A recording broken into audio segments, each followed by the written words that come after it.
My husband said I should not do this. My husband said I should not do that. This, just because you got married does not mean that you have to leave your hobbies alone.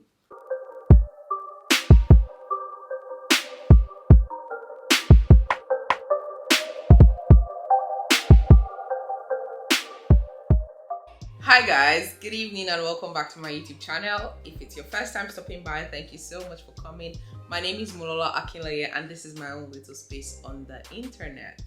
If you're a returning subscriber, many kisses to you. Thank you so much for coming back to watch as always.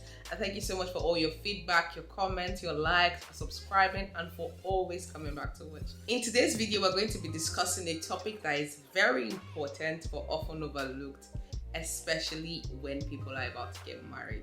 As you can see from the title of the video, we're going to be talking about maintaining your individuality even while married.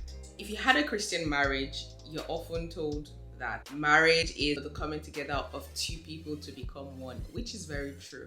However, even though you and your partner are about to become one body, you still have to maintain your individuality. Because let's be honest, that's one of the things that attracted you to your partner in the first place. So in this video right here, I'm going to be talking about ways you can maintain your individuality and talking about my own personal experience with respect to this. So if this is something you're willing to hear, if this is something you're interested in listening, if you're about to get married or if you've been married for a bit now, I know this topic you would really like to listen. So do stay by and watch with me. The first point I'm going to talk about is embrace your unique identity. The foundation of maintaining your individuality in marriage is to embrace your unique identity. Who are you as a person? What are your values? What morals do you embody? What do you like as a person? What is of interest to you? Knowing who you are, your values, your interests, your passions can help you stay true to yourself while being part of a loving partnership. What do you stand for? Are you a family person? Are you a person who is going to prioritize their career? Are you more involved in social activities? Do you like quality time? What are your love languages? By answering all of these questions, you would be able to embrace your identity, know who you are, and then infuse that into the partnership you have with your husband or your wife. The second thing that can help you maintain your individuality in your marriage is communication and mutual respect. Now, do not underestimate the power of communication. When you're able to let your partner know how you feel, what you're feeling, and then respect the person as well as an individual, this will enable you guys to grow a very loving partnership. In as much as you want to maintain your individuality in your marriage or in your partnership, you also want to be able to communicate the things that are important to you. Being able to communicate with your partner and let them know, this is what I want to do, and communicating this respectfully is a very good way for you to maintain your individuality while being in a marriage. I would be using myself as an example in this video. My husband and I have very different personalities. I'm very extroverted, he's very introverted. So we had to build up communication, talk about things, discuss things that even might seem difficult, and be able to express ourselves. For instance, telling him about how being outside for me helps me to recharge as a person, and also understanding why for him being inside is one of the very good ways he's able to recharge his batteries, social batteries basically. So communicating this with each other and understanding why it is important to the other person, because we have been able to discover our unique identities and then find a way, a mutual ground basically for it to work. So we can decide if we have 4 weekends in a month, I could go out the 4 weekends. Don't judge me. I could go out for all 4 weekends in a month, but that's going to be too much on him. So what do we do then? We talk about this. We're like, okay, let's come to a consensus. We can go on date nights 2 weekends in a month and also have date nights in the house for the other 2 weekends. It's a win-win for both of us, really. Another way to help you maintain your individuality in your marriage is by pursuing your personal interests and hobbies. This, just because you got married does not mean that you have to leave your hobbies alone. I don't know who tells people this, but when they get married, oh, my husband said I should not do this. My husband said I should not do that. Why? If it brings you joy, then I see no reason why you should stop it, because the moment you stop doing the things that make you happy, resentment starts to set in. You're like, I can't do this, I can't do that. You can start keeping malice, and over the years, you just find out that you can't even identify who you are as a person. It's either you are, oh, I'm Mrs. This, I'm mommy to this, and then you can't find who you are as a person. Carve out time to build your own personal interests and your hobbies. The next stage is encourage personal growth and support each other. When your partner wants to go into a new venture or wants to do something, make sure to support them. Give them your utmost support because you're literally there to support one another. One of the things I've always been grateful for in my marriage is the fact that ever since I and my husband started dating, it's been promotions upon promotions, moving on to bigger things and all that. And that's because we always support each other's personal growth. Starting my YouTube channel, I had been stalling for years, like literally years. My first video I put out on YouTube, I remember I didn't want to film it. I was feeling, what am I gonna say? How am I gonna feel? Won't people think that, what is she talking about and all that? But then my husband gave me the ginger. I was like, you know what? I think you can do this. Support one another, encourage the personal growth. I am my husband's biggest cheerleader. I can say it anywhere. I am always gassing him up because if I don't, who will? Encourage personal growth because life is not stagnant. You don't want to remain in one place throughout life, and then support each other through the phases of growth that you're going to go through together. Spend quality time together and apart.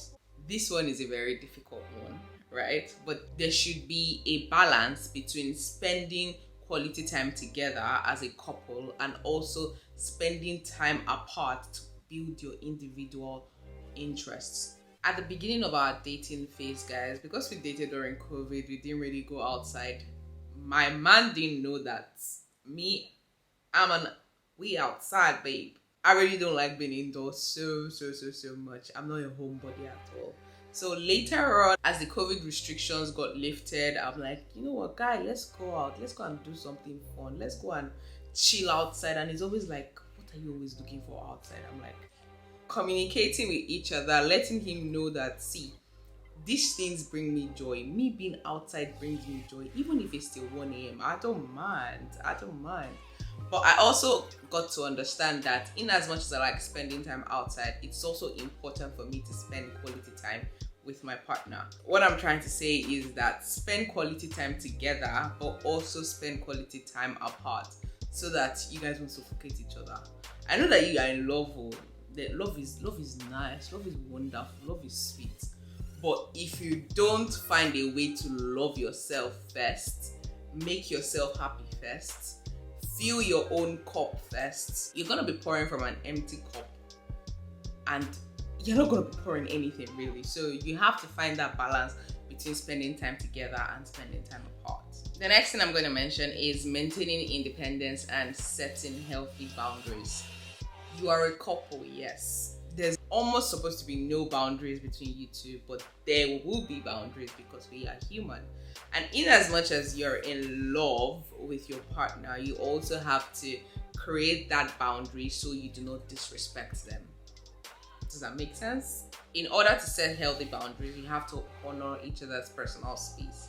So if your partner is one person who is maybe like an introvert, know that there will be times when they would want to be in their own personal space. Maybe they could want like a clear head to think. Do not disrespect that personal space. That space, right, creates like a sense of autonomy and freedom to the person. So for instance, I know that men typically like to retreat into their men cave or the place where they like to think. And I can be very overbearing sometimes. But over the past few years of dating and being married, I have learned to actually know that he needs his space at that point in time, and he also understands that actually he gives me a lot of space because he thinks I need a lot of space, but I don't. Just come as you are. Basically, knowing what the other person likes, giving the other person personal space when they require it is important.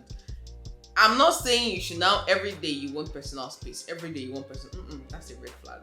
But know that at least maybe in 7 days in a week, 24 hours a day, maybe 1 hour every 3 days, you just might leave the person. Maybe during work or during rest time, be emotionally aware to know when they need their personal space. The last tip I'm gonna share is celebrating differences and sharing common ground.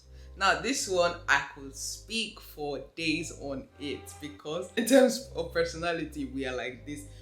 We have a lot of differences. He's a millennial, I'm a Gen Z.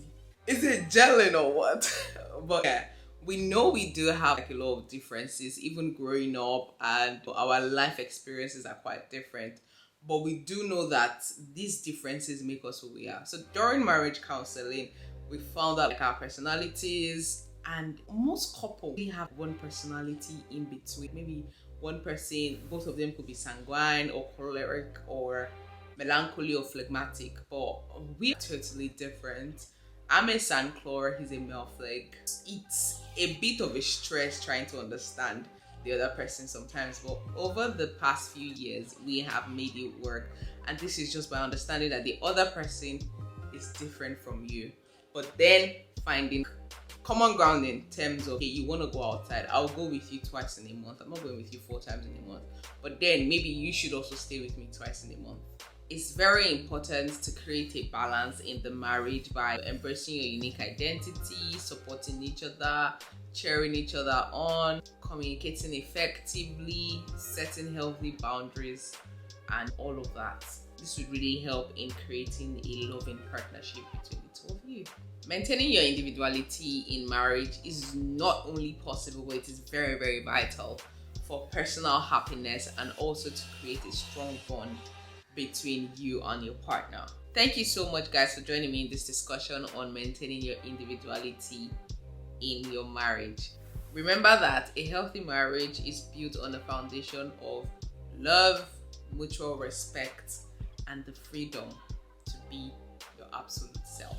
If you've enjoyed this video, don't forget to subscribe to my channel, give this video a thumbs up, and share this video with anyone you think would like to watch it or would need it. Until next time, guys, take care and don't forget to nurture your individuality even while being in a healthy partnership. Take care, guys. Bye.